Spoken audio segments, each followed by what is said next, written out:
What is up guys, Tanner this side. So in this video, I'm going to show you how you can integrate ChatGPT to Google Gmail.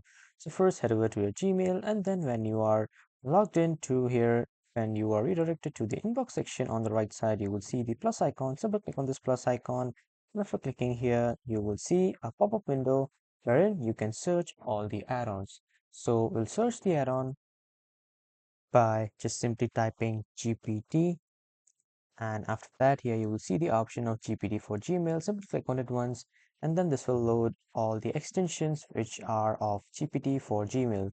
So just click on this first one, GPT for Gmail trademark, and after that simply click on install to install this extension. After that, when you click on install, here it will ask you to simply sign in with your Google accounts. So just simply sign in with your mail, and after signing in with your mail here it will ask you for some permissions. Simply give it the permissions and click on continue.